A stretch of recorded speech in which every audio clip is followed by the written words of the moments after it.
नमस्कार, सभी का ममता कुमारी के कक्षा में स्वागत है।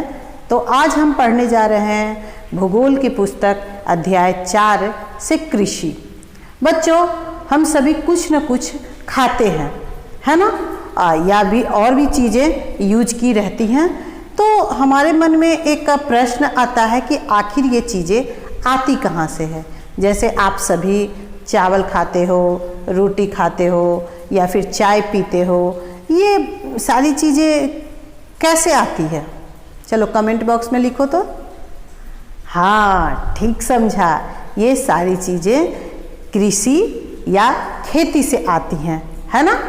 तो हम आज पढ़ेंगे कि कृषि के आखिर है क्या। तो कृषि बच्चों एक आर्थिक क्रिया है और उसमें भी यह प्राथमिक आर्थिक क्रिया है। आर्थिक क्रिया क्या होती है?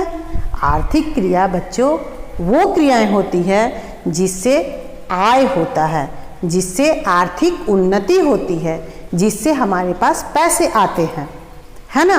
तो आर्थिक क्रियाएं 3 तरह की होती हैं: प्राथमिक आर्थिक क्रियाएं, द्वितीयक आर्थिक क्रियाएं और तृतीयक आर्थिक क्रियाएं, है ना? तो कृषि, खनन, मत्स्य उद्योग इत्यादि प्राथमिक आर्थिक क्रियाओं के अंतर्गत आती है।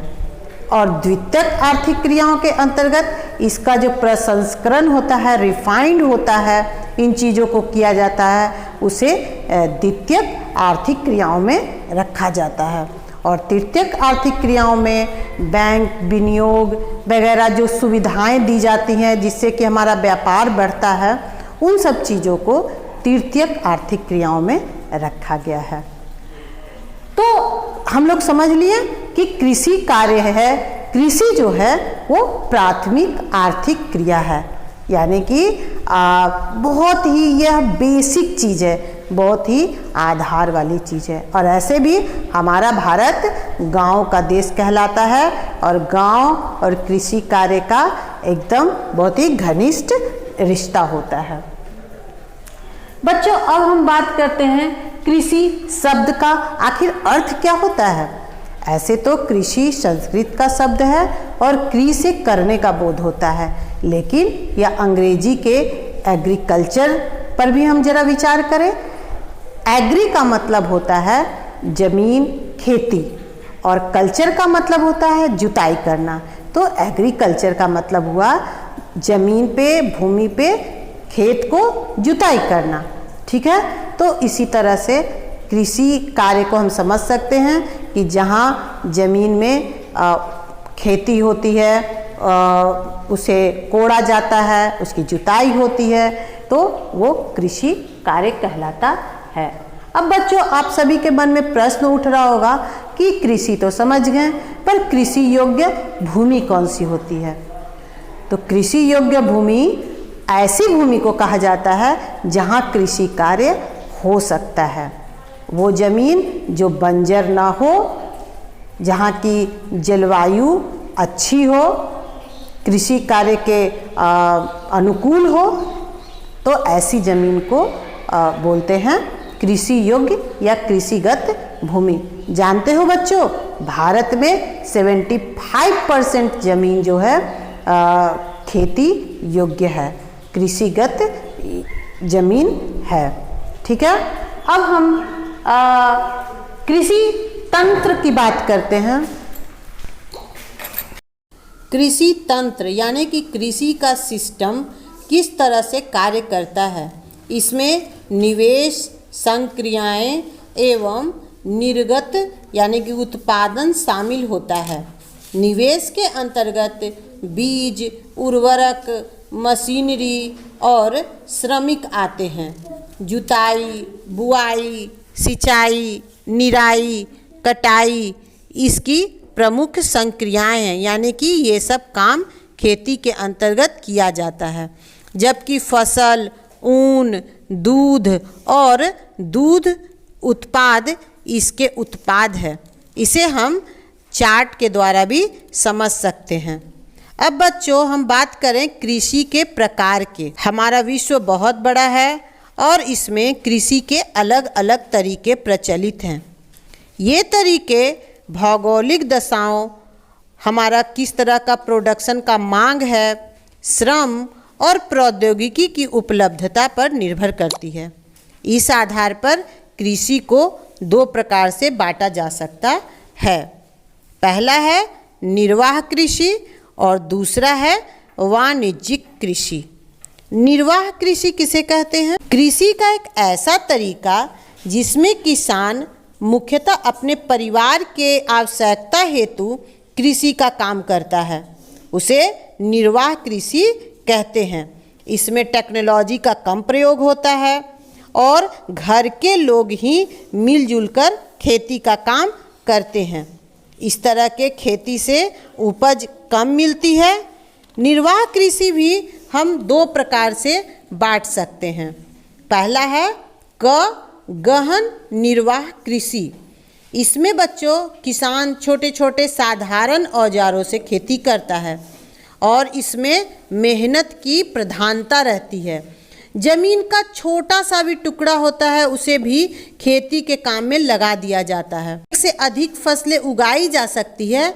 ऐसी कृषि अधिक जनसंख्या वाले देशों में होती है, जैसे हमारे देश में भी इस तरह की खेती होती है। इस प्रकार की कृषि का मुख्य फसल क्या हो सकता है? हाँ, चावल। जिन क्षेत्रों में सिंचाई सुविधा का विकास हुआ है वहाँ गेहूं का भी उत्पादन होने लगा है। मक्का, तिलहन, दलहन भी अन्य फसलों में आ सकता है। झारखंड में मुख्य रूप से चावल एवं मक्का उपजाया जाता है। इस प्रकार की कृषि दक्षिणी पूर्वी एवं पूर्वी एशिया के मानसूनी प्रदेशों में प्रचलित है। भारत में भी इस प्रकार की खेती की जाती है, ये मैंने पहले ही बताया। ख नंबर में आता है आदिम जीवन निर्वाह कृषि। यह कृषि का सबसे प्राचीन तरीका है। इसके अंतर्गत स्थानांतरित कृषि एवं चलवासी पशुचारण सम्मिलित है। स्थानांतरित कृषि को अलग अलग जगहों पर अलग अलग नाम दिया गया है, जैसे उत्तर पूर्वी भारत में झूम की खेती, मलेशिया में लदांग में इसे रोका के नाम से जाना जाता है, मैक्सिको में मिल्पा, मध्य अफ्रीका में मसोले, श्रीलंका में चेनो और छत्तीसगढ़ में दीपा नाम से इसे पहचाना जाता है। यह कृषि का सबसे प्राचीन स्वरूप है। इस प्रकार की कृषि भारी वर्षा और वनस्पति के तीव्र पुनर्जन्म वाले क्षेत्रों में की जाती है।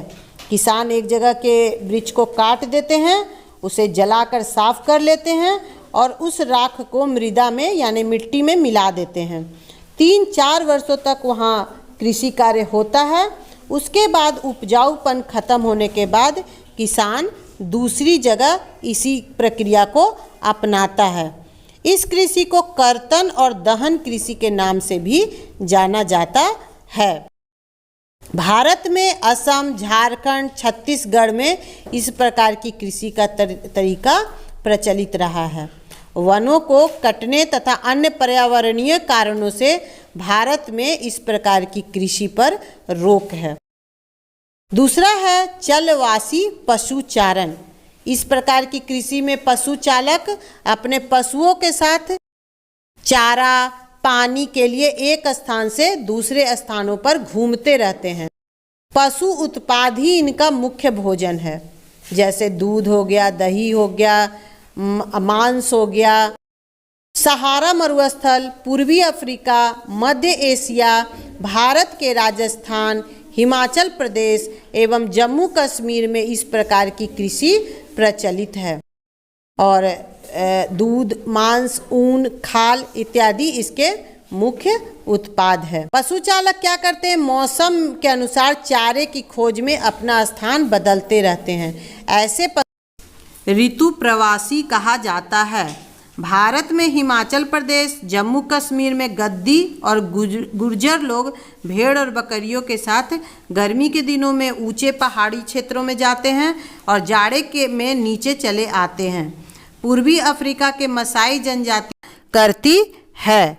अब हम कृषि के दूसरे प्रकार वाणिज्यिक कृषि पर विचार करते हैं। वाणिज्यिक कृषि में फसल उत्पादन एवं पशुपालन मुख्यतः आर्थिक लाभ यानी कि पैसे कमाने के लिए किया जाता है। कृषि उत्पादन बाजार में बेचा जाता है। कृषि में मशीनों का पूरा प्रयोग होता है। मानव श्रम का उपयोग कम किया जाता है। खेत बड़े फार्म की तरह होते हैं और इसमें अच्छे किस्म के बीज और रासायनिक उर्वरकों का प्रयोग भी किया जाता है। उत्पाद को सुरक्षित रखने के लिए भंडार गृह बने होते हैं। अब है क वाणिज्यिक अनाज कृषि।